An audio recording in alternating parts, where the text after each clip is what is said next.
Udah lama banget ini kita Pak ya.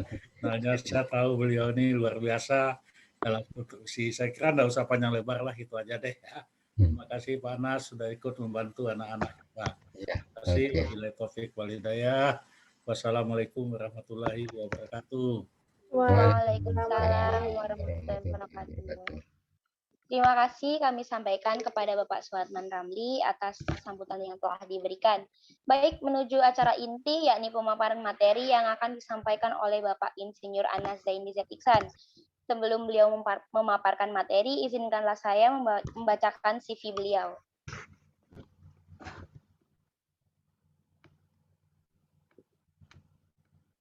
Baik, berikut adalah CV dari Bapak Insinyur Anas Zaini Z. Iksan untuk pengalaman pendidikan beliau yakni di SR Sumbawa Besar Sumbawa, kemudian SMP beliau di SMP Negeri 1 Denpasar Bali, kemudian untuk STM beliau bersekolah di STM Negeri Pembangunan 1970 di Ubung Denpasar, kemudian D4 Teknik Mesin ITS pada tahun 1974, kemudian S1 Teknik Informatika, S2 HRD, dan S2 K3. Untuk keahlian dan keterampilan beliau adalah sebagai berikut. Ahli K3 pesawat angkat atau crane dan pesawat angkut pada tahun 1995. Kemudian ahli K3 konstruksi utama pada tahun 2014. Ada ahli K3 umum pada tahun 2015. Lead auditor SMK3 PTAIS 2012. Kemudian asesor personil BNSP pada tahun 2009. Ahli manajemen mutu utama IAMMI 2018 dan instruktur TOT LMUI pada tahun 1991. Untuk pengalaman organisasi beliau yakni sebagai berikut. Sebagai Ketua Umum Asosiasi Ahli Keselamatan dan Kesehatan Kerja Konstruksi Indonesia atau A2K4 Indonesia periode 2005 sampai dengan 2012.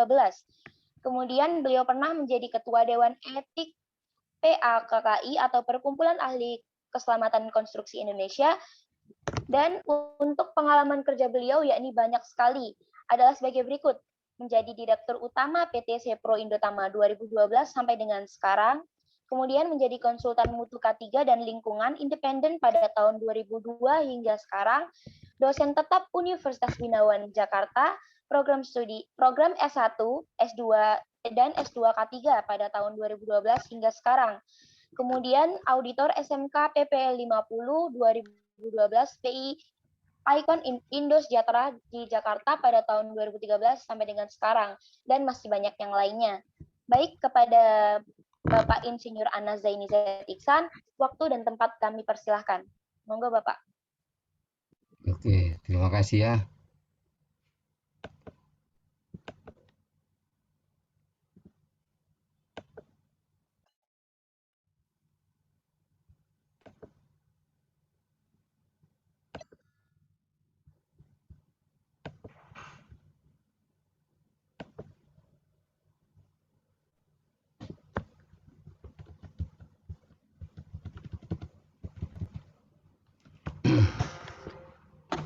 Oke, Assalamualaikum warahmatullahi wabarakatuh.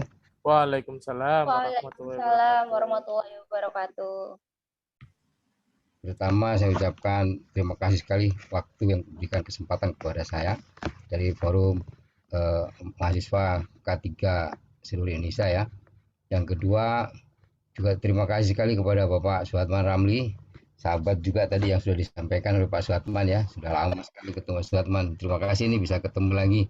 Mudah-mudahan kita tetap sehat Pak Suatman ya. Ya oke. Jadi yang ketiga adalah kepada dari mahasiswa, mudah-mudahan kita semua dengan pertemuan ini diberkahi Allah Subhanahu wa taala, Tuhan Yang Maha Esa, sehingga tujuan maksud daripada adik-adik semua mendapatkan ridho dari Allah Subhanahu wa taala, sehingga apa yang kita lakukan sukses untuk kita semua ya. Saya langsung kepada materi karena tadi sudah dibacakan CV saya, jadi saya langsung ke materi aja. Mohon izin Pak Suatman ya. Pak. Oke. Jadi sebelum saya menginjak ke materi yang diminta oleh panitia bahwa keselamatan operasional konstruksi atau construction operation safety, maka saya ingin menceritakan kronologisnya dulu ya. Jadi mengapa kok apa namanya saya menyampaikan eh, keselamatan operasional konstruksi karena sekarang itu yang menjadi tren di konstruksi ya, dan itu sudah menjadi topik bahasan utama di konstruksi. Dari mana asal usulnya gitu ya. Nah, sekarang kan di dunia konstruksi sudah lebih baik ya. Ini apa namanya belajar dari migas ya. Migas kan sudah cukup lama sejak tahun PP 11 apa ya? PP berapa tuh? PP yang tahun 2000 tahun 79 Pak ya. Iya, Pak. Nah, itu kan sudah lama sekali ya. Kita belajar banyak di situ, kemudian saya juga kebetulan saya juga banyak berkecimpung di oil and gas, walaupun di konstruksi tetap di konstruksi. Sehingga saya banyak memberikan masukan kepada apa namanya ke pihak pemerintah, sehingga paling tidak sekarang sudah anulah udah mendekati lah dengan di oil and gas, apa yang diharapkan di oil and gas sudah terpenuhi semua. Jadi artinya apa, kita sudah mulai mengembangkan bagaimana kita sistem manajemen keselamatan konstruksi itu betul-betul apa namanya terlaksana. Pada dasarnya di keselamatan konstruksi itu sekarang dikemas dalam satu sistem manajemen keselamatan konstruksi. Kalau kita mengenal sistem manajemen K3 di PP 50 2012 sebetulnya tidak berbeda jauh. Tetapi kalau PP 15 itu basic utamanya adalah di general dan umum. Jadi di mana saja digunakan generik. Tapi kalau ini berbasis ke project gitu ya. Jadi sistem manajemen konstruksi ini lebih banyak berbasis ke project. Jadi bagaimana mengelola proyek itu supaya aman. Aman dalam arti maksud di dalam SMKK itu sistem manajemen keselamatan konstruksi dibagi dalam 4. Jadi aman secara teknik. Jadi aman secara teknik. Jadi apa namanya memberikan jaminan keselamatan keteknikan. Nah, dari sejak mulai desain, sebelum desain bahkan dan masih dalam perencanaan. Perencanaan itu belum ada proyek, masih baru direka-reka, baru di FS ya. Jadi jadi harus dinyatakan konstruksinya itu nantinya harus dinyatakan aman secara keteknikan. Kedua, juga menjamin keamanan, nah keselamatan bagi tenaga kerja ataupun siapa manusia yang masuk ke dalamnya, baik pemasok, tamu, dan subpenyedia gitu ya. Yang ketiga adalah aman, jadi selamat dalam keselamatan lingkungan, menjamin keselamatan lingkungan, baik yang di lingkungan kerja maupun yang terdampak keluar dari lingkungan kerja tapi di sekitar area konstruksi. Dan yang terakhir adalah menjamin keselamatan publik. Ini sebetulnya nggak berbeda jauh dengan di migas ya. Karena di migas itu kan ada keselamatan instalasi, keselamatan tenaga kerja, terus kemudian keselamatan apa publik dan lingkungan ya. Nah, nggak beda jauh. Cuman di sini apa namanya? Mengapa ini timbul SMKK ini? Ceritanya itu adalah pada tahun 2017-2019 itu betul-betul konstruksi itu terpuruk banget karena kecelakaan itu beruntun ya. Sehingga menjadi di dunia itu menjadi topik bahasan yang kira-kira menggenaskan. Kenapa? Karena setiap builder itu diikuti dengan hilangnya nyawa. Itu ada tahun 2017-19 itu 17-18 itu ada 36 proyek, tapi yang betul-betul menggenaskan itu sekitar 14 ya, sampai 17 proyek selama 7 bulan itu beruntun kecelakaannya. Nah, terus kemudian dihentikan oleh 3 kementerian, diminta tanggung jawabannya dan tidak boleh beroperasi. Yang dihentikan itu 36 proyek sekaligus. Bayangin aja kalau itu dihentikan ya. Kita ambil contoh pada saat itu kan LRT, satu hari itu biaya operasionalnya LRT itu 26 M. Nah, kalau itu dihentikan oleh pemerintah pada saat itu 3 kementerian menghentikan, Menteri PUPR, Menteri Perhubungan, dan Menteri BUMN menghentikan karena kecelakaannya bertubi-tubi, diminta untuk memperbaiki sistem. Nah, akhirnya dibolehkan operasi setelah diaudit. Nah, di audit itu ada hampir semua BUMN dan perusahaan besar mengirimkan auditornya. Saya termasuk salah satunya juga yang diminta untuk membantu mengaudit. Nah, jadi cross audit ada 36 project gitu. Dan itu akhirnya diambil kesimpulan, ini sistemnya memang harus dibenahin semua. Nah, sehingga kecelakaan itu bisa dicegah. Maka dengan demikian keteknikan ini menjadi apa namanya syarat yang utama yang pertama. Karena dengan syarat keteknikan ini kalau nggak dipenuhi, dia di bawah kualitas yang diharapkan, maka tentunya semua tidak selamat gitu ya, baik manusianya, baik lingkungannya, baik aset maupun bahkan ke masyarakat setempat. Kita ingat aja pernah kejadian kan di SCBD, tower crane rubuh. Yang terkena sasarannya publik, pengendara motor sama pengendara mobil. Pengendara motor itu helmnya pecah, keluar. Terus yang kita lihat di Pasar Tanah Abang, itu apa namanya pembuatan WC ditempelkan ke gedung. Jadi tidak memenuhi persyaratan secara keteknikan. Karena di dalam perencanaan tidak ada. Itu hanya ditambahkan pada waktu berjalan. Akhirnya apa? Ambruk menjatuhi masyarakat. Jadi ya ada korban di masyarakat gitu loh. Nah, dengan demikian SMKK ini mewakili harus menjamin keselamatan keteknikan konstruksi itu sendiri, harus menjamin keselamatan manusia yang ada di situ, baik tenaga kerja, pemasok, tamu, penyedia, siapapun yang masuk ke dalam. Terus harus menjamin keselamatan lingkungan, baik di lingkungan kerjanya maupun di area sekitarnya yang berdekatan, radius yang sudah diperkirakan. Gitu. Terus yang terakhir adalah menjamin keselamatan publik. Nah, bagaimana apa namanya pencegahannya? Tentunya intinya adalah tidak ada kecelakaan, apa namanya yang diakibatkan oleh keteknikan, tidak ada kecelakaan dan penyakit akibat kerja.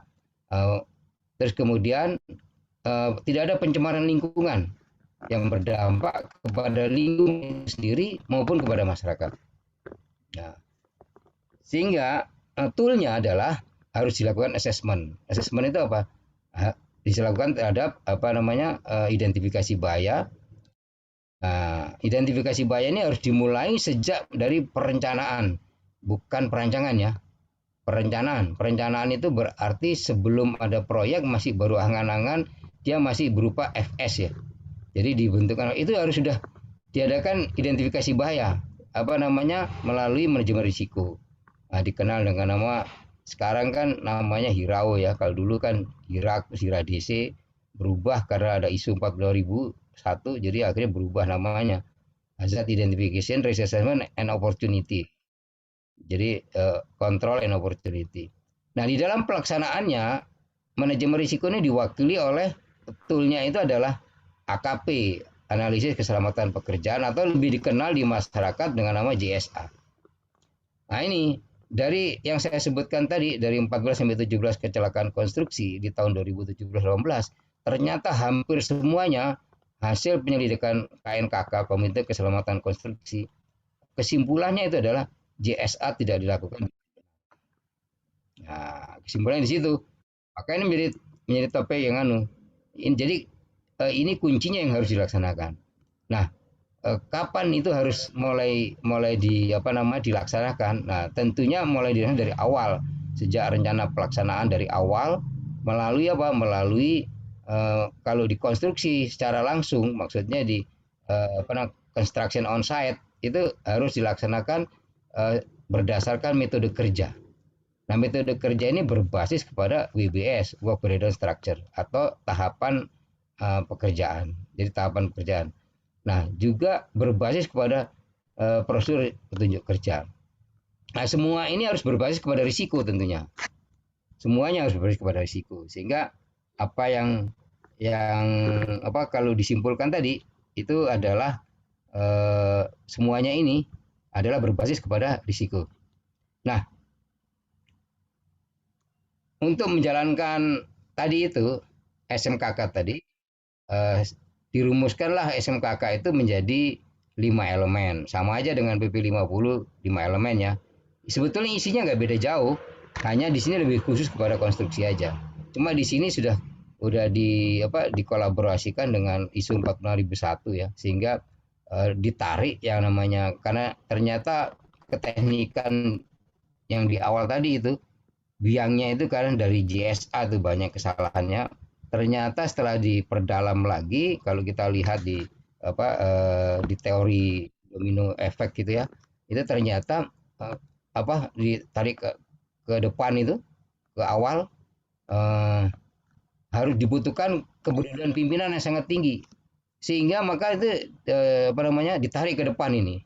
Nah, di dalamnya ini ada komitmen sama dengan PP 50, ada komitmen, ada kebijakan. Jadi komitmen itu ditetapkan oleh PUPR, given ya, harus diikutin. Tapi kebijakan itu live. Kebijakan itu sesuai dengan proyek. Jadi proyeknya jenis apa, bagaimana, berdasarkan identifikasi baik di proyek harus dikembangkan.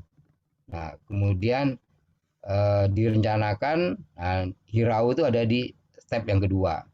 Nah, step ketiga atau elemen ketiga itu dukungan untuk bisa menjalankan perencanaan tadi, maka harus ada dukungan dari pihak pimpinan, harus ada dukungan dari pihak yang pengelola tadi.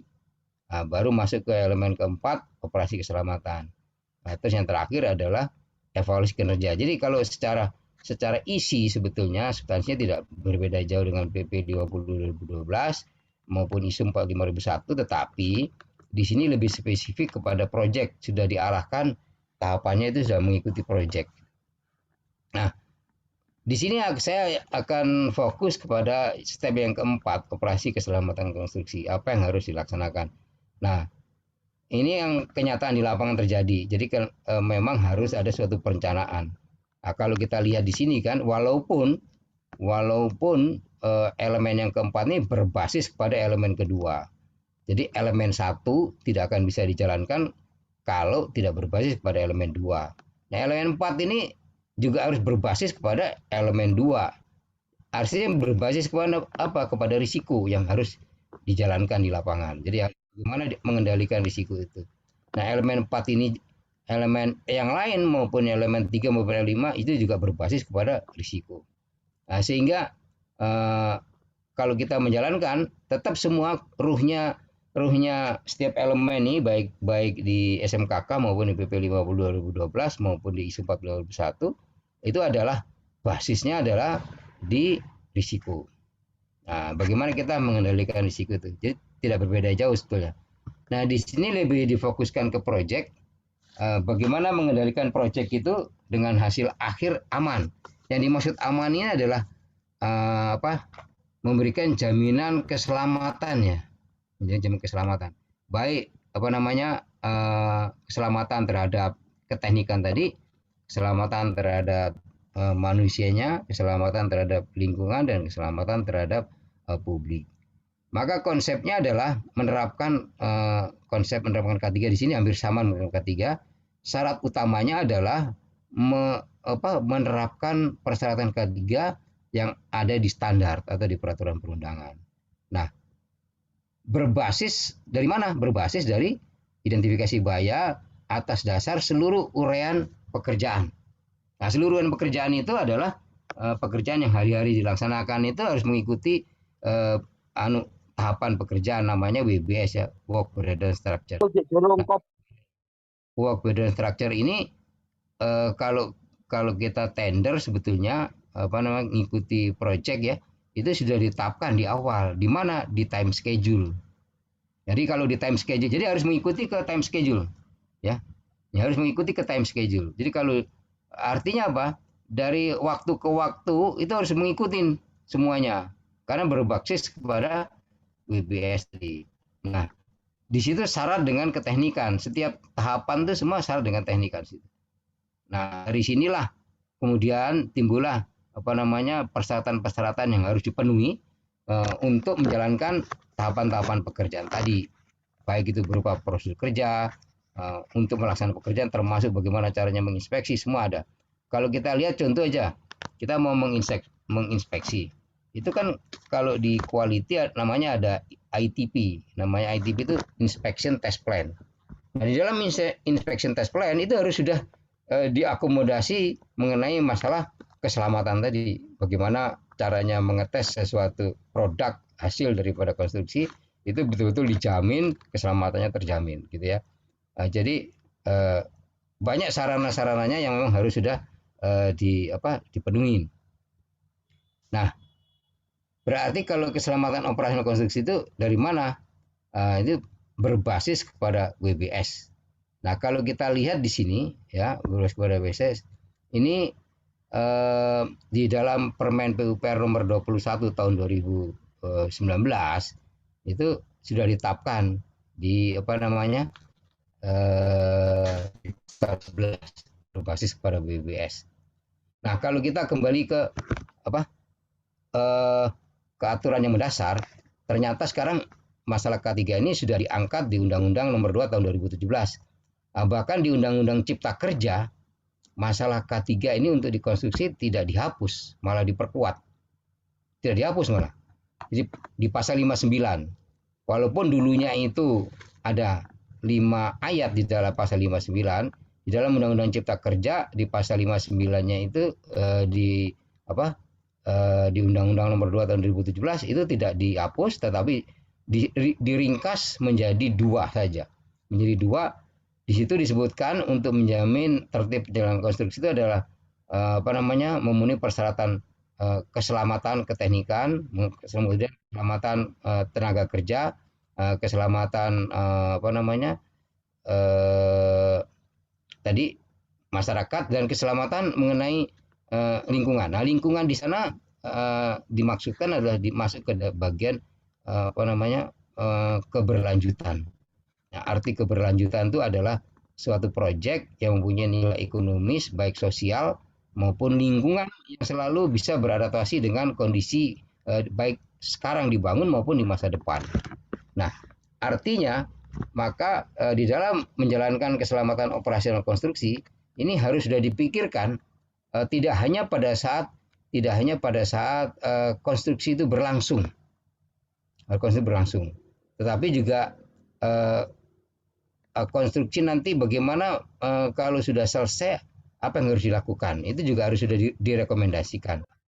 Walaupun itu rekomendasinya dibuat oleh perancang, tetapi di dalam pelaksanaannya di lapangan harus sudah direview ulang oleh para penyedia jasa, kontraktor dalam hal ini. Nah, di review ulang itu sehingga nanti di akhir selesai pekerjaan itu harus sudah betul-betul mencerminkan bahwa pelaksanaan keselamatan operasional tidak hanya pada saat konstruksi, tapi juga pasca konstruksi, bahkan di pemeliharaan hingga sampai di akhir bangunan yang dinamakan dibongkar kembali, dijamin keselamatannya.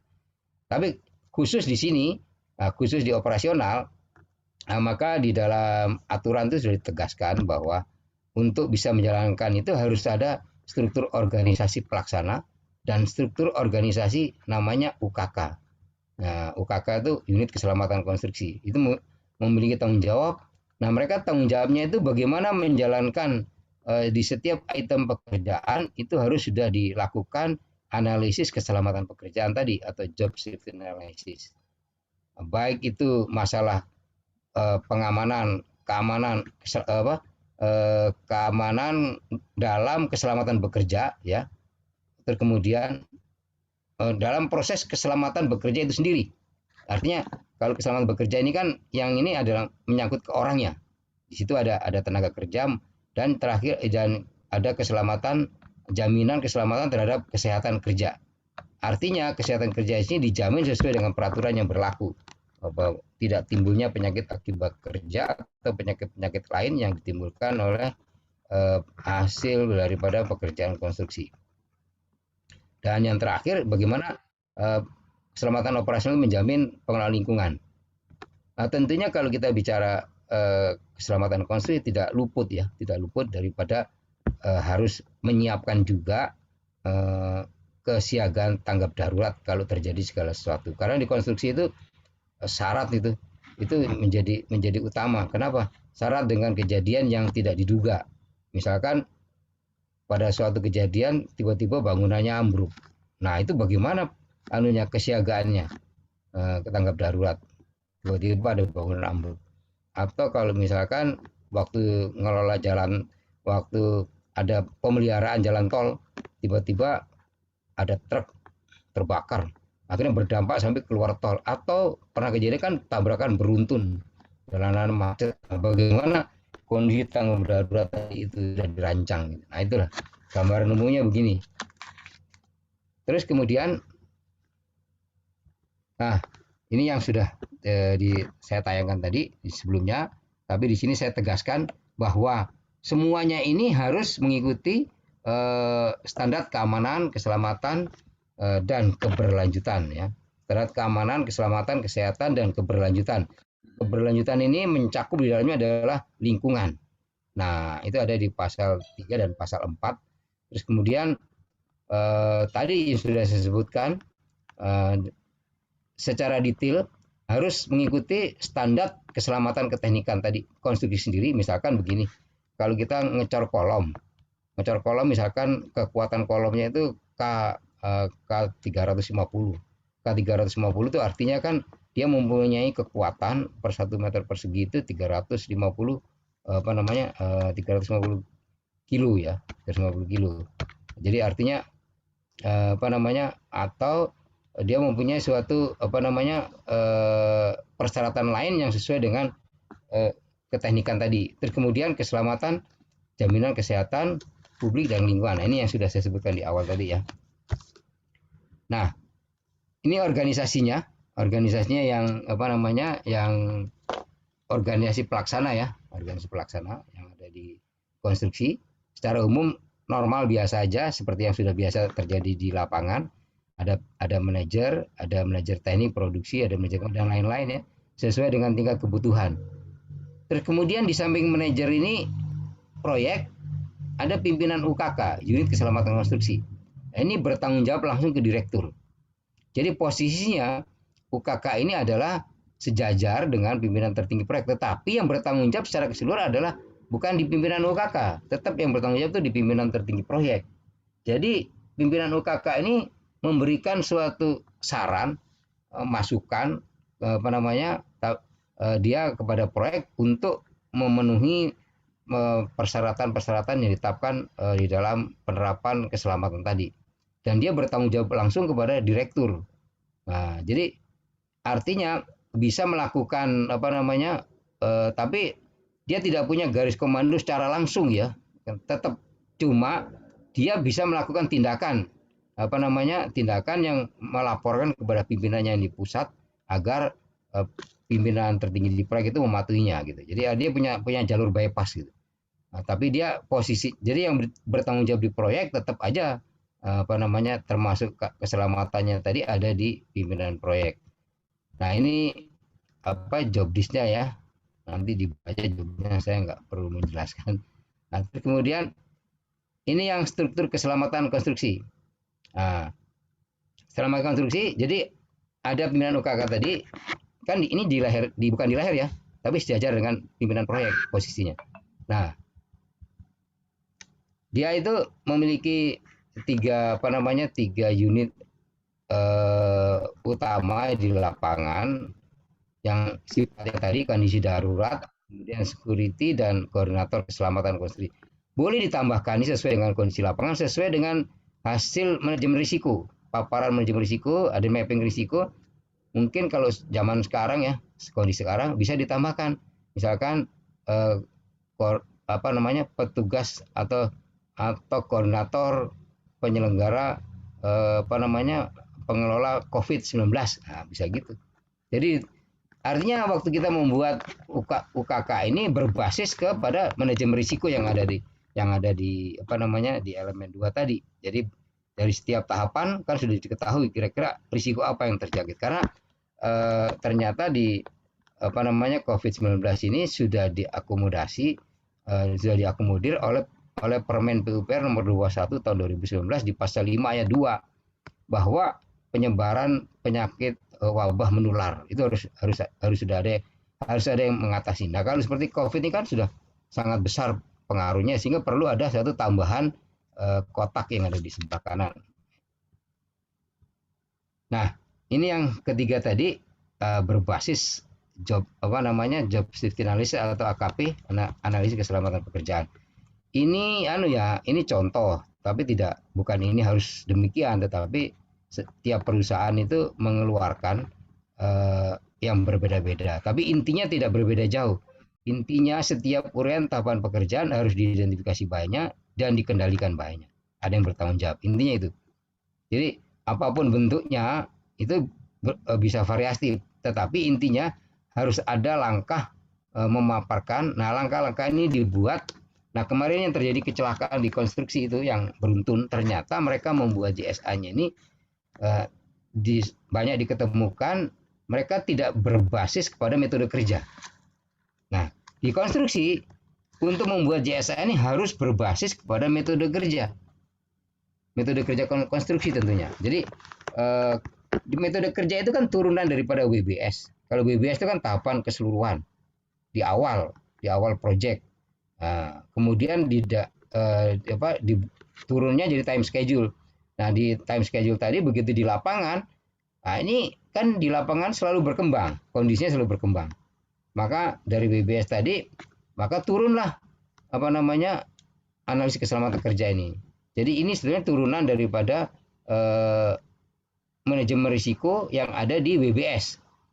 Nah, karena di sini cuma ada identifikasi bahaya dan pengendalian. Ada di perusahaan-perusahaan lain yang melakukan penilaian. Boleh saja karena tidak ada ketentuan yang fix ya, bahwa di dalam melakukan identifikasi bahaya boleh nggak ada penilaian bahaya, boleh aja, nggak ada masalah. Yang penting di sini ada item bagaimana setiap yang baik itu identifikasi bahayanya maupun mengendalikan bahayanya dan siapa yang bertanggung jawab.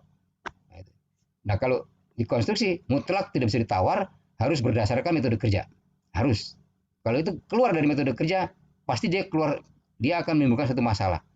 Karena dari pengalaman yang ada di lapangan, ternyata kecelakaan-kecelakaan terjadi, kebanyakan mereka tidak berbasis langsung kepada metode kerja. Jadi mereka asal buat aja sesuai dengan kondisi yang ada di lapangan.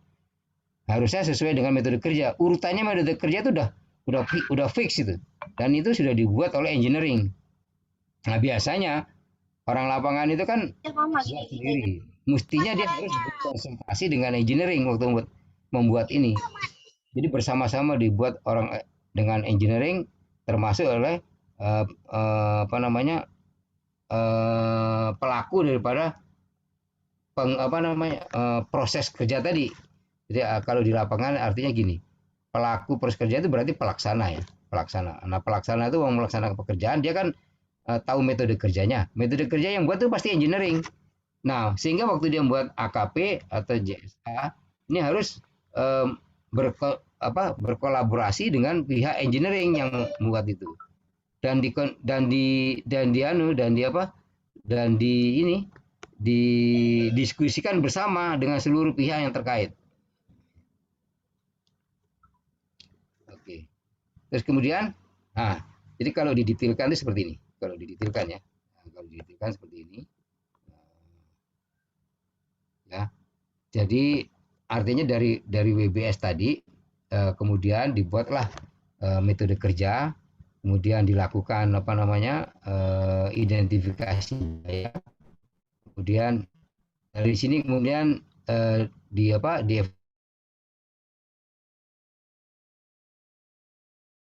evaluasi, benar dalam evaluasi, maka baru dipakai dasar untuk melakukan izin kerja. Jadi izin kerja itu mestinya di lapangan izin bekerja itu harus dilampirin dengan AKP tadi, JSA tadi. Harus ada lampirannya AKP atau JSA. Jadi kalau ada izin kerja tanpa dilampiri AKP atau JSA, maka itu salah sebetulnya. Karena memang aturannya demikian. Terus kemudian izin metode tadi dibuat. Metode itu kan suatu proses kegiatan kerja, di dalamnya ada teknologi, ada mutu bahan, ada spesifikasi. Ada spesifikasi, tidak hanya spesifikasi mutu bahan, teknologi, proses, tapi spesifikasi juga jabatan kerja. Lengkap tuh di metode kerja itu. Jadi di dalam konstruksi ini ada spesifikasi mutu bahan, ada spesifikasi teknologi, ada spesifikasi proses kerja, ada spesifikasi metode kerja, ada spesifikasi jabatan kerja, dan itu dirangkum semuanya di metode kerja. Jadi berarti mengidentifikasi itu lengkap di situ. Nah, maka pengendalian bahaya itu harus mampu memberikan jaminan ya, pengamanan di dalam bekerja, pengamanan bagaimana lingkungannya, bagaimana manajemennya itu dikendalikan. Semua ini harus berbasis kepada standar. Kita ambil contoh, kenapa kok harus berbasis standar pada standar? Kita ambil contoh gini lah, yang sederhana. Kalau semuanya menyalahi standar, pasti bermasalah.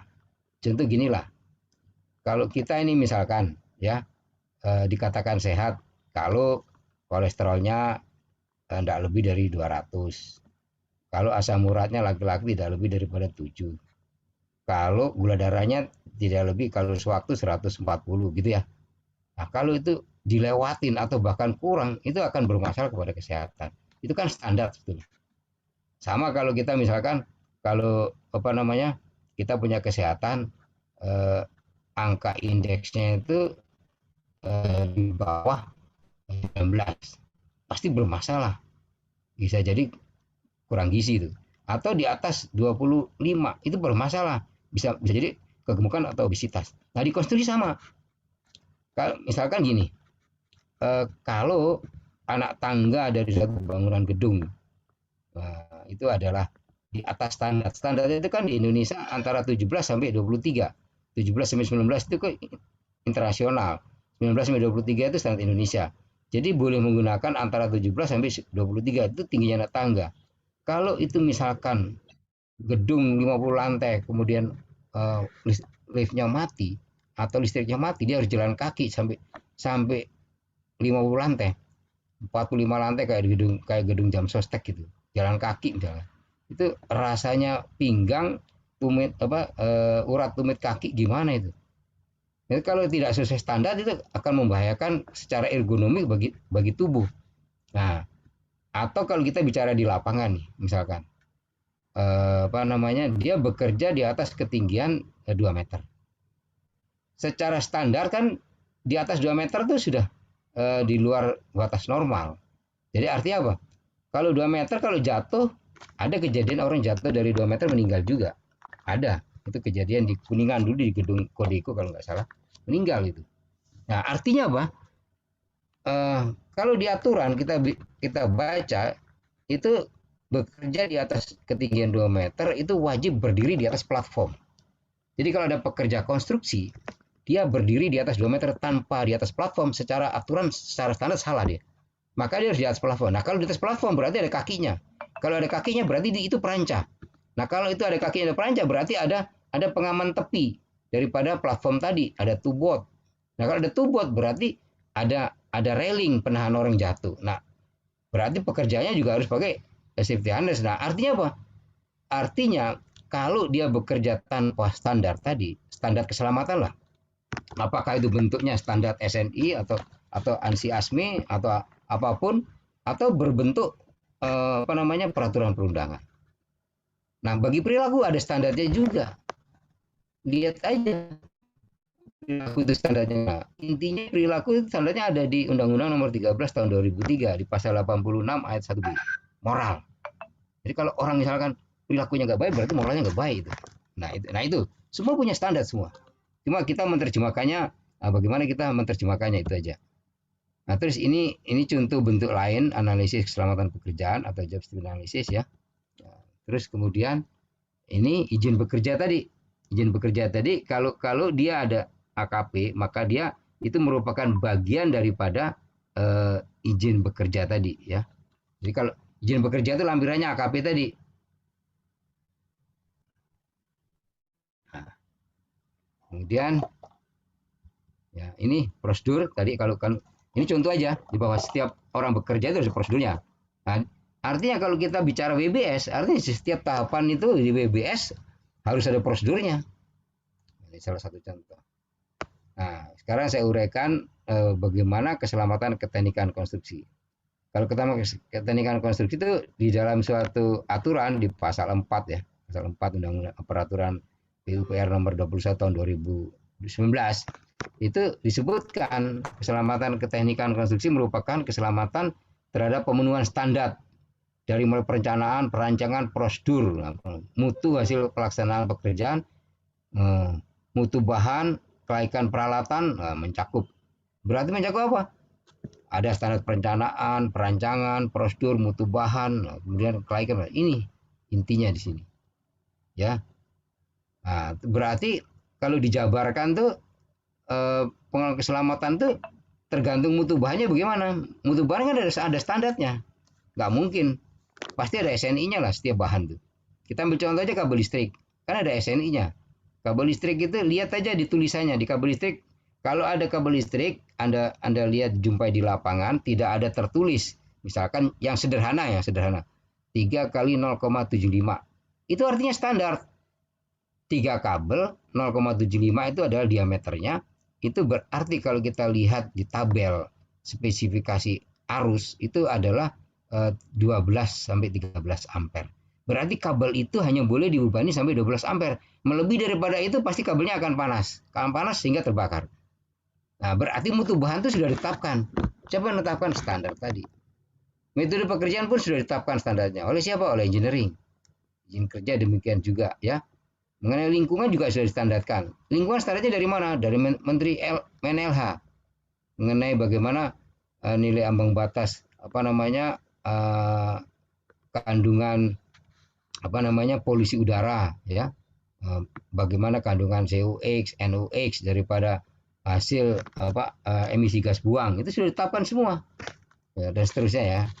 Manajemen lalu lintas juga ada standarnya. Standarnya apa? Dari Peraturan Menteri Perhubungan nomor 13 tahun 2014.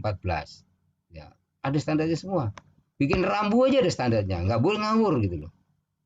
Rambu, baik itu keluaran Menteri Perhubungan maupun keluaran Bina Marga, sama standarnya. Coba lihat warna. Nah, coba saya tanya peserta, kalau lihat rambu lalu lintas warnanya coklat, nah maksudnya apa itu? Nah, PR ya, nanti cari coba. Ada nggak itu artinya coklat? Yang selama ini kan taunya hijau, biru, merah, kuning. Nah, ya. Coba kalau rambu lalu lintas warnanya jingga. Itu untuk apa? Nah, ternyata warna jingga itu hanya diperuntukkan untuk pekerjaan konstruksi sementara. Loh, siapa yang menetapkan ini? Itu standar dari mana? Dari Menteri Perhubungan tadi. Nah, jadi artinya apa? Jangan kita melakukan segala sesuatu di penerapan keselamatan itu adalah tidak berdasarkan standar. Jadi artinya gini, keselamatan kalau tidak berbasis pada standar itu akan timbulkan masalah. Ya, akan timbulkan masalah. Nah, terus ini kita ambil contoh ini ada di Permen PUPR nomor 21 tahun 2019. Bagaimana masalah keandalan bangunan. Nah, keandalan bangunan itu juga sudah ditetapkan ya. Sudah keandalan bangunan. Kekuatannya bangunan itu sendiri sesuai dengan kondisi-kondisi geografisnya ya. Nah, saya tidak menjelaskan secara detail, tapi intinya adalah bagaimana keandalan bangunan itu ditetapkan supaya tidak terjadi masalah di kemudian hari. Semuanya itu harus di dalam melakukan pengelolaan tadi harus melakukan ada formulir namanya izin kerja. Di Migas itu dikenal dengan PTW ya. PTW jadi permit to work. Nah, ini contoh-contoh daripada izin kerja yang harus dibuat di pekerjaan konstruksi. Kalau kita mengerjakan suatu pekerjaan bangunan, ada pekerjaan panas yang menghasilkan api ya, contohnya pengelasan atau gerinda gitu ya. Terus pekerjaan galian, pekerjaan pengangkatan, pekerjaan ruang terbatas, menyelam, pekerjaan dingin. Nah, ternyata hampir semua ini pernah menimbulkan satu kecelakaan. Contohnya di galian, itu yang tertimbun tuh, contohnya yang di Bandung tuh, di Pasupati itu, galian 3 meter, galian pipa air minum, pedang 3 meter kan yang meninggal 3 itu ketanam di situ. Itu gara-gara apa? Gara-gara tidak diidentifikasi dengan tepat sehingga waktu ada kendaraan berat lewat tanahnya bergoyang kan, longsor pada saat pengerjaan sehingga pekerja di bawahnya tertimbun. Nah, ini jadi dalam mengelola bangunan tadi ini di dalam aturannya ada pengelolaan keandalan bangunan, ada pekerjaan-pekerjaan yang harus juga didukung untuk untuk dilakukan analisis keselamatan pekerjaan ya, pekerjaan di malam hari, bekerja di ketinggian, menggunakan perancah, ya, radiografi, apalagi radiografi ini sangat riskan sekali. Jadi seorang yang sering melakukan tes radiografi ini juga harus dilakukan pengecekan kesehatannya dia. Kenapa? Karena di apa namanya, khususnya di contohnya pekerjaan proyek yang sambungan pipa ya, apalagi di PLTU itu hampir seluruh pipa, misalkan seluruh sambungan ada 10.000 sambungan, ya 10.000 yang harus di X-ray, tidak boleh tidak boleh ada yang lolos.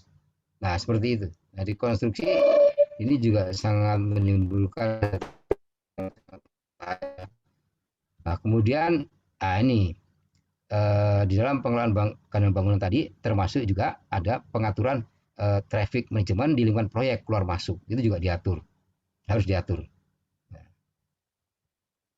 Nah pengaturan lalu lintas tadi itu diatur, ada aturannya yang sudah diberikan oleh Bina Marga, aturannya ini rambu-rambu oleh Bina Marga, ada manajemennya, namanya manajemen lalu lintas di Bina Marga, ada ini diatur.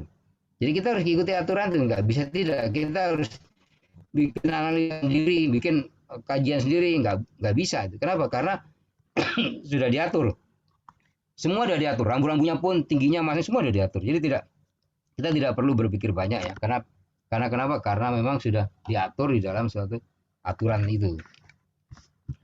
Nah, terus kemudian ini contohnya ya, ini semua spesifikasinya sudah ada semua, jadi kita tidak perlu lagi membuat merekayasa sendiri, menghitung sendiri, karena semua sudah mengikuti aturan yang sudah ditetapkan oleh Ditjen Bina Marga. Nah, kalau nanti Anda semua pergi ke lapangan melihat ada aturan yang tidak sesuai, nah, itu berarti mereka tidak melaksanakan dengan aturan yang ada. Nah, supaya tahu harus baca peraturan yang ada di Bina Marga. Petunjuk rambu-rambu proyek untuk pekerjaan jalan ya. Nah, jadi semua sudah diatur semua. Jadi tidak boleh harusnya nanya. Terus kemudian mengenai keselamatannya dalam bekerja, kalau di SMK 3 itu PP 50 2012 judulnya itu keselamatan dalam bekerja. Nah, jadi ini lebih fokus kepada orangnya, keselamatan dalam bekerja termasuk kesehatannya. Nah, bagaimana mengelola keselamatan dalam bekerja? Jadi banyak persyaratan yang harus ditetapkan sesuai dengan kondisi yang ada. Maka intinya kalau kita keselamatan dalam bekerja, yang pertama itu harus dipastikan mutu peralatan, alat baik itu alat ringan, alat berat atau mesin perkakas. Mesin perkakas itu contohnya gerinda tangan ya, bor tangan itu perkakas. Nah, kalau alat ringan itu contohnya mesin pengaduk beton yang 300 liter ya, atau mesin pemadat beton yang jalan kemudian ditarik, pemadat jalan yang ditarik pakai dia pakai mesin tapi ditarik pakai tenaga orang. Tapi kalau yang pakai mesin gilas itu pakai mesin namanya vibratory kompaktor gitu. Nah seperti gitu ya, itu masuk alat berat ya, ada alat berat, ada alat ringan, ada mesin perkakas, ada alat-alat perkakas itu yang digunakan tukang-tukang. Nah ini termasuk kategori alat berat ya. Nah, alat angkat, tower crane, nah, ini banyak macamnya. Ini juga syarat dengan bahaya semua nih di lapangan nih. Bagaimana? Maka waktu kita mengerjakan ini, alat ini harus ada lifting management plan. Jadi artinya ada lifting plan. Nah ini harus biasanya AKP-nya tadi harus punya lifting plan sebelum mengerjakan suatu pekerjaan pengangkatan, harus punya itu. Nah, ini contoh-contoh bahwa yang dikendalikan operasional di lapangan itu apa? Banyak ini. Ada prosedur tata geraha, ada general check up, ada material handling, pengukuran kesehatan, ada penanganan limbah, jaminan dan seterusnya. Banyak ini. Nanti dibaca aja karena waktunya juga sempit, materinya banyak ini. Nah, terus kemudian ini contoh-contoh prosedur yang harus dilakukan di lapangan. Terus termasuk kalau di lapangan ini, kalau saya kebetulan proyeknya banyak di oil and gas ya, maka kontraktor subnya yang di bawah kontraktor main kontraktor itu harus dikendalikan juga. Yang sering kita lengah itu kadang-kadang semua sudah kita tata dengan baik, manajemennya baik, semua semua peralatan semua sudah dijamin, manusianya juga sudah.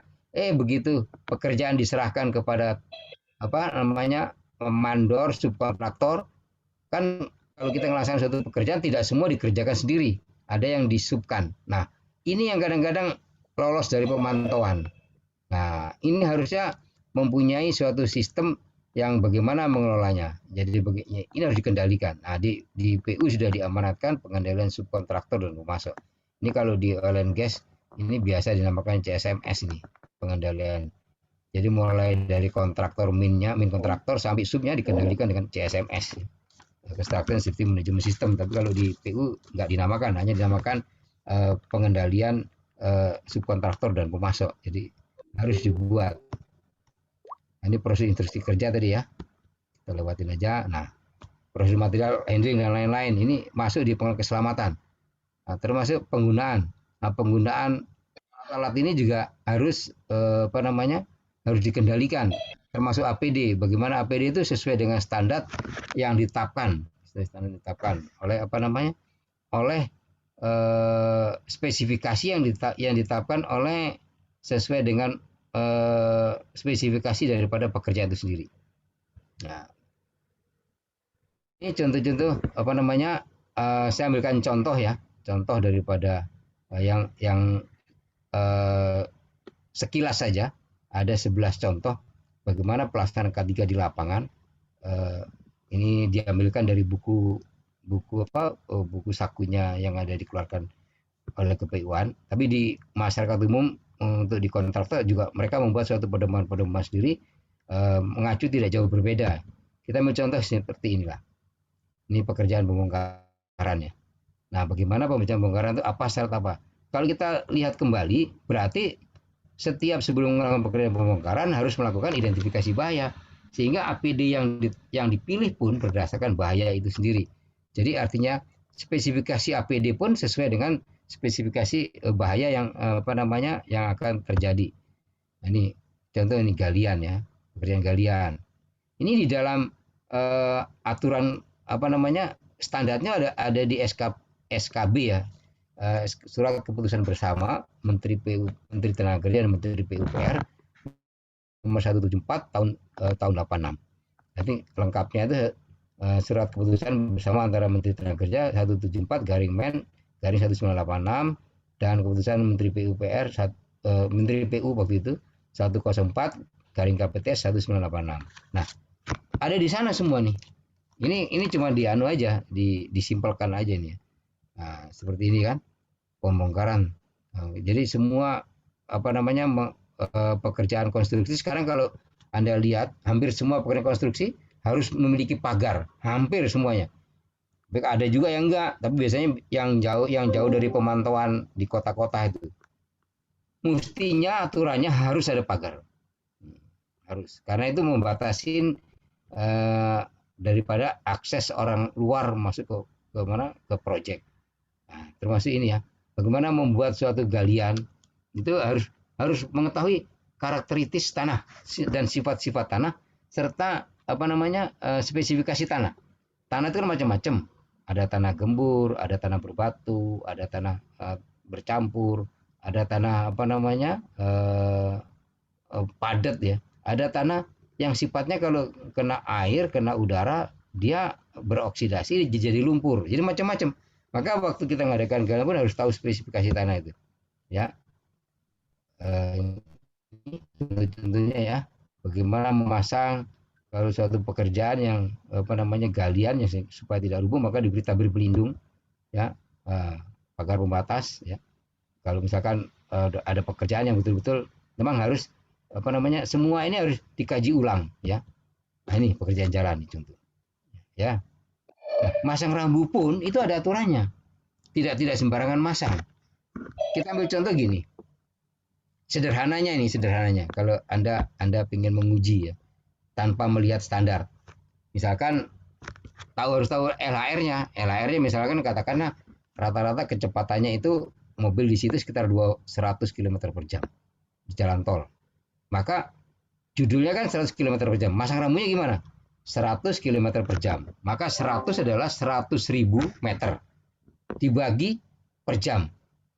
per jam itu kan ada 1 jam itu adalah 3.600 detik. Berarti 100.000 dibagi 3.600 detik. Dapatnya berapa? Kira-kira 27,7 ya. Kira-kira. Berarti kalau kita masang rambu pas pada jarak 27 meter, begitu ada mobil lari kecepatan saya pasti nabrak gitu. Pasti nabrak. Maka masangnya nggak boleh pas 20 hitungan 27 tadi kan 27 tadi kan gini. Kalau orang ngerem itu kan hitungannya detik. Pertanyaan saya gampang. Coba Anda tes kemampuan ngerem kalau Anda naik motor, naik mobil itu berapa detik? Kemampuan ngerem begitu Anda melihat sesuatu ngerem. Namanya jarak pandang henti. Artinya begitu Anda memandang kapan berhentinya kendaraan? Jarak pandang henti. Nah itu Anda ngerem coba. Nah, Anda ngerem. Ada yang punya kemampuan. Oh Pak, saya kemampuannya 5 menit. Kalau 5 menit kalikan tadi ya. Kalikan nih. 27,7 meter. Wah, jauh sekali dia berhentinya. Padahal makanya tapi umumnya rata-rata itu 2 detik. Nah, kalau pembalap itu bisa setengah detik. Nah, Anda bisa nggak setengah detik? Nah, nggak mungkin. Kenapa? Karena kan begitu mata melihat langsung injek rem, berhentinya kapan? Nah, itu namanya jarak pandang henti. Nah, artinya masang rambu ini pun berarti harus memperhitungkan kondisi jalan. Licin nggak? Ada faktor angin nggak? Kemudian bannya gundul nggak? Sehingga apa? Kemungkinan, dikalikan 2 kali gitu. 27 tadi berarti 54. Ternyata masih nabrak. Berarti kalikan 3, kalikan 4. Ada faktor. Nah, kalau Anda baca di peraturan PU, di Bina Marga sudah diatur itu. Kecepatan 100 itu radius berapa dia pasang. Itu yang pertama, kedua, ketiga. Jadi sudah ada standarnya. Mau dihitung secara hitungan fisika teknik tadi bisa. Yang yang barusan saya sebut tadi. Karena semua itu kan faktor tumbukan tergantung sama dengan F sama dengan gaya sama dengan massa dikalikan percepatan. F sama dengan massa kalikan percepatan. Jadi F sama dengan M kali A gitu kan, tinggal ngitung aja sebetulnya. Ya. Ini contoh kerjaan di dalam confined space ya. Nah, harus ini ada aturan semua, bahkan ada aturan menterinya, ada standarnya, aturan menteri confined space. Scaffolding juga demikian ada peraturannya ini ya di Permenaker nomor 180 dan SKB Menteri Tenaga Kerja Menteri PU tadi 174 174 ya. Semua ini ada aturannya semua bagaimana masang perancang. Nah, syaratnya masang perancang sederhana sebetulnya ada di K3 3K. Pertama pastikan dia kuat. Kuat itu secara teknik itu kuat adalah sesuai dengan hasil perhitungan berdasarkan gambar yang digambar. Hampir sebagian besar di lapangan masang perancang itu nggak digambar. Kalau nggak digambar berarti itu nggak ada hitungannya. Berarti kekuatannya nggak bisa dijamin. Maka kata pertama harus kuat. Kata kedua harus kaku. Kaku itu ada perkuatan. Seperti ini ada perkuatan, ya. Ada perkuatan itu ada cross brace-nya. Nah, ada angkurnya. Jadi ada sportingnya. Nah, berarti yang pertama itu kuat secara perhitungan. Kedua ada perkuatan. Jadi kaku. Nah, kalau kaku berarti hasilnya harus kokoh. Kokoh itu stabil. Berarti kalau masang perancang rumusnya cuma gampang 3 kok. Kaku, kuat, kaku, kokoh. Cuma 3 kata aja. Nah, itu resep di lapangan kalau mau meriksa ya. Nanti mau perdalamnya ya harus khusus scaffolding itu K3. Nanti bisa khususnya manggil saya juga bisa. Kenapa saya juga perancang gitu ya. Ya, oke. Oke, nah ini. Mohon maaf, Bapak. Kebetulan. Ya. Ya. Waktu pemaparan tinggal 5 menit, nggih, Pak. Nanti habis itu kita lanjut untuk jawab. Diskusi, nggih. Ya, oke. Ya, ini sudah hampir selesai. Jadi, ini pengecoran ya, tetap punya sesuai dengan pelan berat tadi ada aturannya. Ikuti manual. Manual yang ada di buku. Rahasianya kalau pelan berat ikuti manual. Jadi jangan pernah keluar dari manual. Kalau nanti keluar dari manual, itu nanti berbahaya. Saya ambil contoh gini. Saya mendirikan tower crane. Buatan Potin. Buatan Potin itu ternyata umurnya Potin tadi dia didirikan harus mampu menahan kekuatan angin 72 km per jam. Nah, kalau buatan Cina kekuatannya berapa? Nah, Kalau saya menggunakan contohnya aja baut slewing. Baut slewing itu umurnya 24 tahun. Tapi kalau buatan Cina cuma 7 tahun. Maka harus baca manual berapa kekuatan baut slewing. Kalau enggak operasi nanti rubuh itu gara-gara umurnya tadi. Ini pekerjaan jalan sesuai standar. Nah, terus kemudian ini semua harus mengikuti standar ya. Pesawat angkat-angkut tadi yang sudah saya ceritakan tadi. Contohnya pesawat angkat-angkut sederhana. Wire rope ini kalau ikuti standar ANSI ASME B30.4 tahun 84, wire daripada ini ya, maka harus punya kekuatan setiap satu tali baja itu, satu tali baja dia mampu putus berapa kilogram per 1 mm persegi. Jadi itu ada standarnya semua ya. Nah, ini tower crane. Nah, ini pengangkutan ya. Ini nanti dibaca aja ini petunjuk-petunjuknya ya. Ini contoh nih operasi di lingkungan sutet. Ini juga ada aturannya. Aturannya ada di mana? Ada di SNI. Jadi kalau misalkan 50 kV jaraknya 3-5 meter. Kalau 1000 kV berapa? 13,5 meter misalkan. Seperti itu. Semua ada standarnya, tidak boleh. Maka jangan pernah keluar standar ya. Perkakas semua punya aturan. Nah, kabel. Nah, jadi kalau kita lihat ini, semua benda itu yang harus dilindungin, yang berputar. Ini lihat di Peraturan Menteri Tenaga Kerja nomor 38 tahun 2016. 38 2016. Itu ada di pasal 8, pasal 10, pasal 12. Jadi semua benda berputar itu harus terlindungi. Kita lihat aja di rumah, seluruh kipas angin. Tidak ada yang pasti harus tertutup. Nah, ini. Dan seterusnya ya. Terus kemudian perlengkapan prasarana ini ikuti standar. Kemudian pengelolaan kesehatan. Kalau kesehatan karena kebanyakan mahasiswa dari FKM kesehatan saya nggak perlu jelasin, mungkin sudah lebih paham dari saya ya. Aturannya ngikutin aturan aja yang ada. Nah, terus kemudian selamat publik. Nah, publik ini bagaimana menjamin pekerjaan konstruksi tidak berpengaruh kepada ada kecelakaan yang berdampak kepada publik itu sendiri. Ya. Nah, lingkungan tentunya mengikuti aturan yang ada di MNLH. Baku mutu udara, baku mutu air, tanah, baku mutu air, udara, tanah ya. Ini. Dan lingkungan mengikuti Peraturan Menteri Tenaga Kerja nomor 5 tahun 2012. Diikutin, semua ada aturannya semua. Ya. Pengukuran lingkungan, semua nanti ikuti yang ada di aturan. Housekeeping juga ada aturannya. Ada aturannya itu di tahun 67 nih ada peraturan masalah perkantoran. Ada di peraturannya yang nomor 7 kalau nggak salah. Ini pengaturan limbah, pengaturan ya. Nah, kesiapan tanggap darurat. Kalau kesiapan tanggap darurat saya rasa udah jago semua ya. Karena tadi waktu induction sudah disebutkan juga ada keadaan darurat gimana. Seperti itulah kira-kira. Nah, ya, jadi nanti harus ada ini PUPR ini memberikan contoh-contoh yang baik untuk bagaimana di konstruksi itu dilaksanakan. Ada organisasinya, ada yang mengelola. Kalau terjadi suatu kejadian, bagaimana mengatasinya sudah ditetapkan. Ya, oke. Saya rasa waktunya sudah habis. Maka saya kembalikan ke panitia. Waktunya benar, tinggal sisa 15 menit. Silakan ada yang mau bertanya. Baik, terima kasih kepada Bapak Anas telah memaparkan materinya.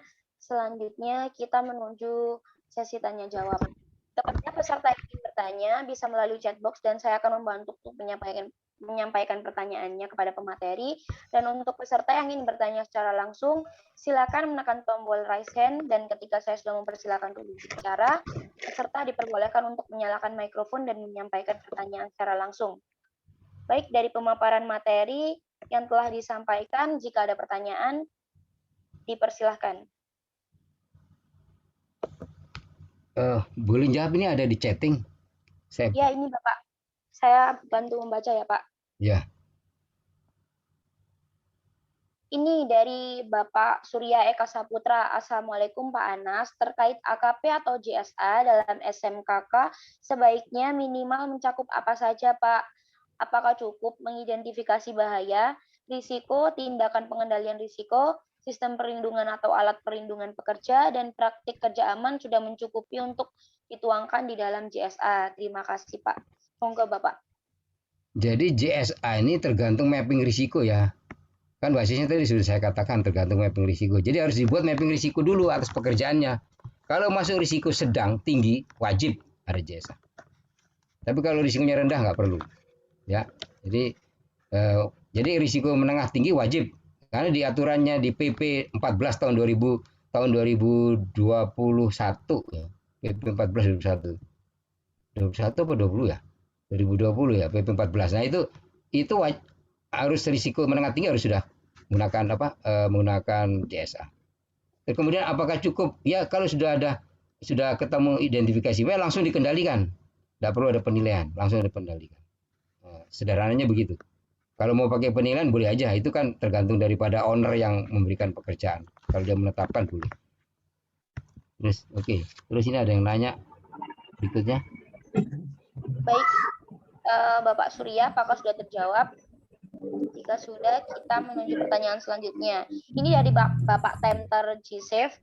Bapak mohon bertanya tentang PKK, Pak, karena pedoman dari PU masih bias antara bahaya dan risiko. Pada kolom 3, contoh bahaya demop adalah terkena material kecelakaan kerja. Lalu bagaimana kami harus menjawab atau mengisi kolom dampak atau risikonya, Pak? Jadi gini, di kolom PU itu sebetulnya bukan bias sih, tergantung instruktur yang menjelaskan. Kalau itu kan sudah jelas tuh, di kolom yang kedua itu ada skenario risiko. Kemudian yang berikutnya adalah tipe kecelakaan. Nah, jadi kalau skenario risiko itu artinya gini, kita menskenariokan kondisi yang ada, kira-kira risikonya apa? Misalkan risikonya terjatuh, misalkan. Dampaknya apa? Mati, ataukah patah tulang, ataukah seleo, kan gitu. Jadi tipe kecelakaan itu jelas kok, ada di SK Dirjen 84 BW 98. Tipe kecelakaan itu rata-rata yang kata depannya terbentur, terjatuh, tersungkur, terjerembab, terjepit, tergigit, tertusuk. Nah itu jelas itu. Nah jadi makanya kalau ikuti aturan enggak bingung. Tapi kalau skenario bahaya itu kan cuma 2, kondisi tidak aman dan tindakan tidak aman. Ya, oke. Izin bertanya Pak. Pak Anas. Oke, silakan. Iya Pak, untuk yang RKK itu Pak. Halo Pak Anas. Iya, monggo silakan. Ya, mohon maaf. Untuk yang RKK itu kami yang dapat dari PU itu pada kolom bahaya itu selalu diisi dengan ter. Padahal menurut saya yang ter itu adalah resiko Pak. Nah di kolomnya PU itu pasti yang bahaya pasti tertusuk, terkena material seperti itu sehingga menjadi bias gitu loh Pak. Oke. Menurut pengertian Bapak biasanya di mana? Kalau bahaya, kalau dikatakan itu bahaya, saya hanya bisa menjawab unsafe action dan unsafe condition. Misalnya bahayanya apa? Bekerja dengan listrik, bahayanya adalah kabel yang terbuka. Gitu, bukan tersetrum. Kalau tersetrum itu kan resikonya Pak. Nah di PU itu pasti yang ditulis tersetrumnya, bukan kabel terbukanya. Nah, kondisi bahaya itu kan yang Bapak maksud tadi, kondisi bahaya itu kan adanya di unsafe action maupun unsafe condition adanya di kolom sebelumnya, sebetulnya. Nah, Bapak kalau mau jelas, diperjelas saja. Misalkan tersetrum dalam kurung pingsan, mati, lebih tegas begitu. Baik. Saya biasanya kalau saya membuat itu selalu saya kurung Pak. Misalkan terjatuh dalam kurung patah tulang, ya sudah ketahuan sudah langsung bagaimana nanganinya. Oke, baik Pak. Terima kasih Pak Anas. Ya, kembali sama-sama. Izin bertanya Pak. Masih ada pertanyaan lain? Baik, monggo Bapak. Silakan. Assalamualaikum Pak. Waalaikumsalam warahmatullahi wabarakatuh. Saya Nurul dari Riau Pak. Ya, monggo. Mohon maaf nggak bisa menampilkan video Pak karena lagi di pinggir jalan juga nih Pak. Mohon maaf Pak. Nggak apa-apa. Ini agak lain case-nya Pak terkait bidang konstruksi ya Pak ya. Ya. Ini yang sejauh sependek pengetahuan saya memang sangat kompleks konstruksi ini Pak ya. Ya. Dari hili ke hulu lebih dari dibanding dengan industri lain atau yang gimana. Bahkan saya lihat di data sih lupa sumbernya, konstruksi yang paling banyak Pak ya kecelakaannya ya. Ya. Ini Iya. langsung aja Pak pertanyaannya Pak ya. Bagaimana Pak ya menyanggapi di lapangan ini Pak terkait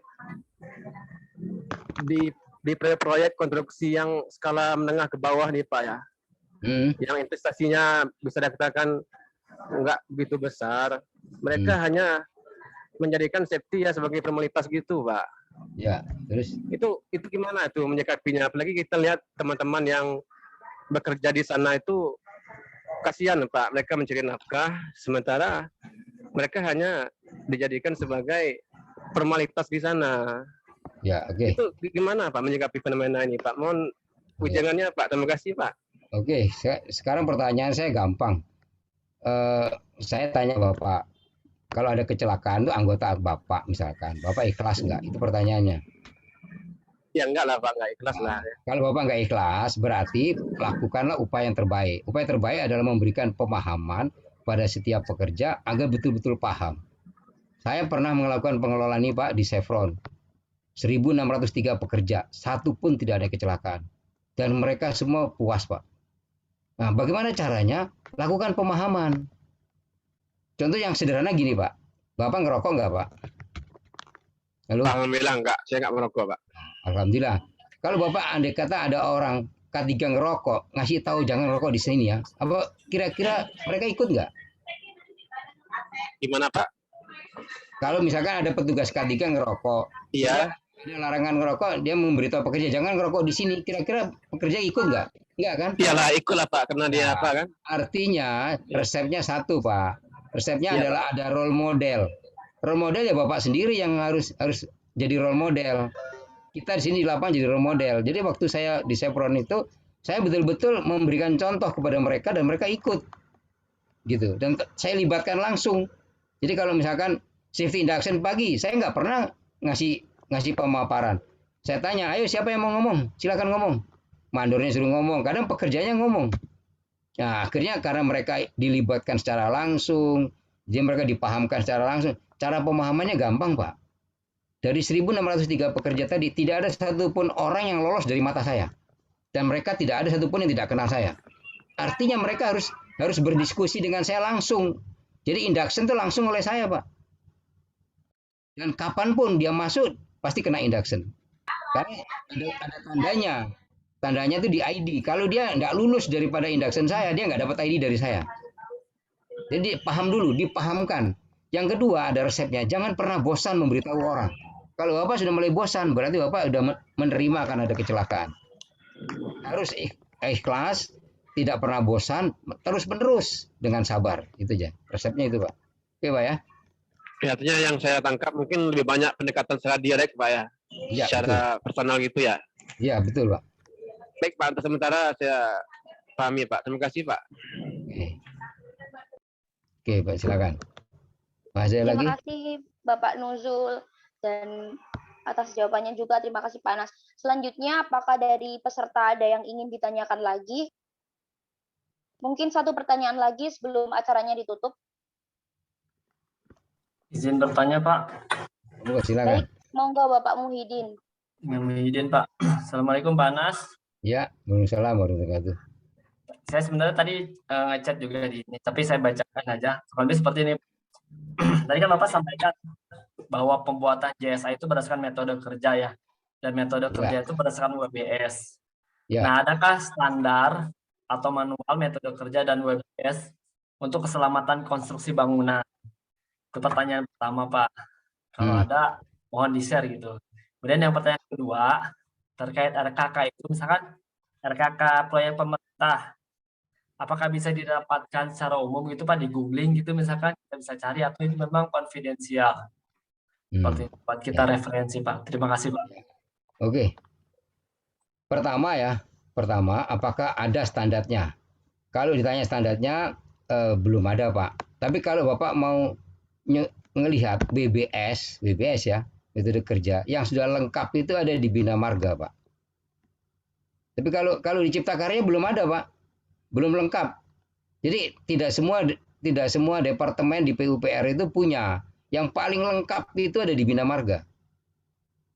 Nah, saya waktu melakukan identifikasi bahaya itu berdasarkan kalau di Bina Marga itu ada spesifikasi umum 2018. Spesifikasi umum 2018 itu dibagi ke dalam divisi-divisi Pak namanya. Nah, di divisi itu nanti dibagi lagi dalam seksi Pak. Nah, Bapak bisa baca itu. Itu salah satu contoh. Jadi yang paling lengkap itu Bina Marga Pak. Yang lainnya itu belum. Itu memang PR-nya PUPR Pak. PR-nya PUPR untuk mengeluarkan standar-standar seperti di Bina Marga. Terus yang kedua adalah apa namanya? RKK, Pak. Apa? RKK. RKK. Tadi Ya.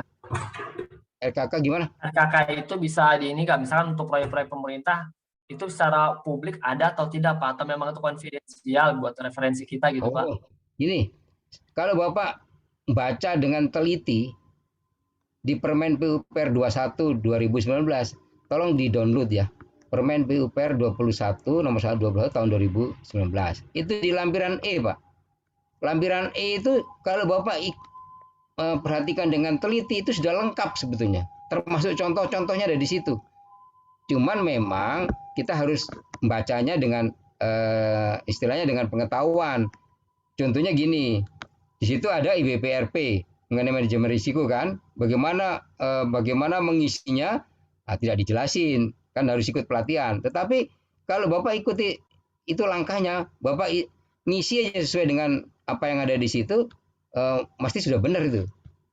Walaupun mungkin ada beberapa kesalahan yang menurut saya kesalahan tidak terlalu signifikan karena sudah ikuti aturan. Contohnya gini, pertama untuk menetapkan kepemimpinan, komitmen, partisipasi itu Bapak harus melakukan identifikasi isu internal eksternal dianalisis dengan SWOT. Berarti Bapak harus belajar SWOT.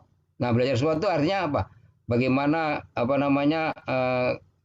kekuatan yang ada di perusahaan itu bagaimana dengan kelemahannya, opportunity-nya gimana, ancamannya gimana dibuat. Kemudian ditetapkan. Terus dengan adanya itu ada risiko apa? Maka dibuatlah kebijakan manajer proyek.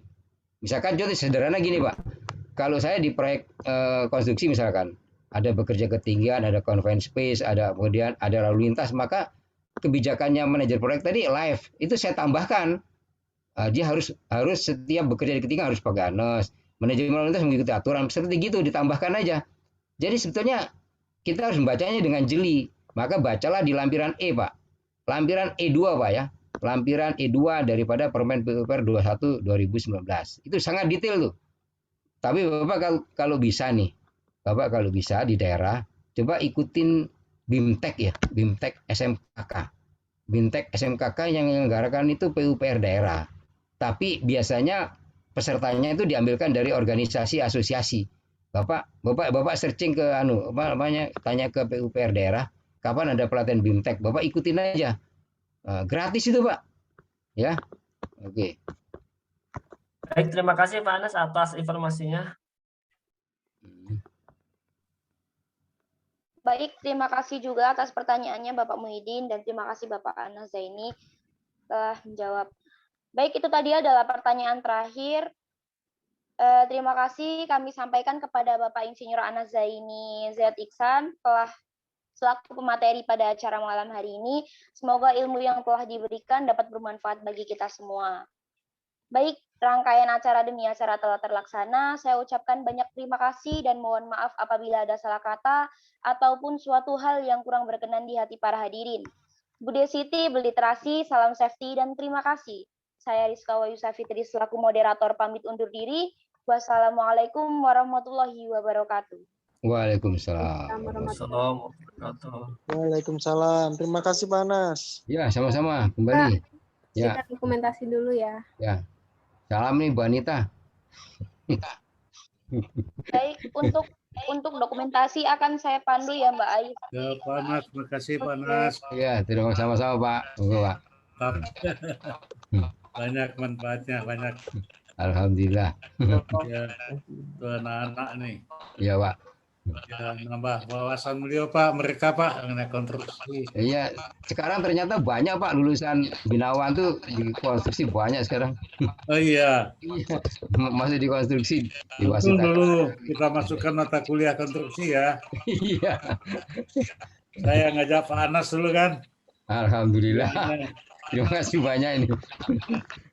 Dulu pos tiket ke belajar konstruksi katanya dulu. Ternyata sekarang banyak jadi anu. Iya, Jadi- dulu saya masukkan mata kuliah konstruksi dulu. Jadi makanya bersyukur sekali nih apa khususnya Binawan karena kenapa? Dia di Karya aja banyak, di Wijaya banyak, di Waskita banyak. Jadi Banyak adik panas ya. saya kalau ke lapangan tuh ketemu mereka nih.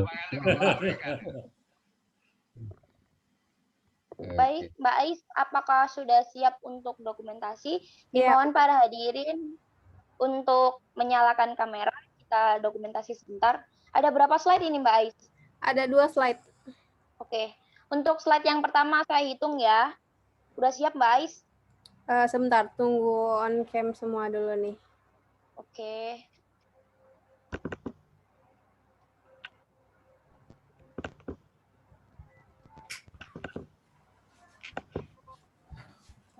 Tunggu, nah. Udah semuanya.